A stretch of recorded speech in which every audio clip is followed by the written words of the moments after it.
Hello guys, আসসালামু আলাইকুম।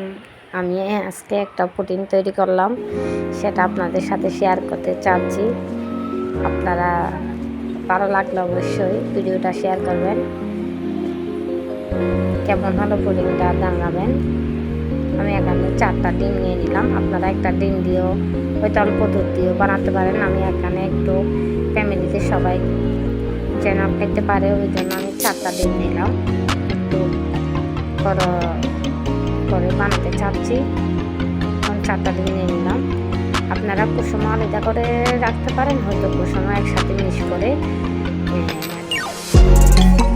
পেনা তৈরি করতে পারেন। এটা আমি মিক্স করে ভালোভাবে মিক্স করে একটা পেনা তৈরি করবো। যত পেনা হবে আপনার সাদা সাদা পেনা উঠবে, এত আপনার পুডিংটা সফট হবে, নরম হবে।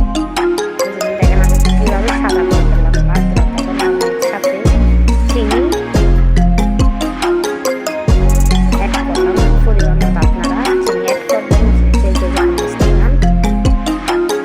চিনি কিন্তু চিনি একটু বেশি হলে একটু মিষ্টি টাইপের হয়। মানে তরল দুধ অ্যাড করলাম। এখানে আমি কিছু এলাচের গুঁড়ি অ্যাড করলাম, কারণ গন্ধটা ডিমের গন্ধ যেন সরে যায়। এটার সাথে আমি তরল দুধ মিক্স করলাম, সব কিছু নিয়ে চেকে নিলাম। চেকে নেওয়ার পরে ডিব্বাটা আমি এখানে পানির মধ্যে, গরম পানির মধ্যে নিয়ে এখানে হচ্ছে আমারটা প্লাস্টিকের, ওই জন্য 30 মিনিট পর দেবেন।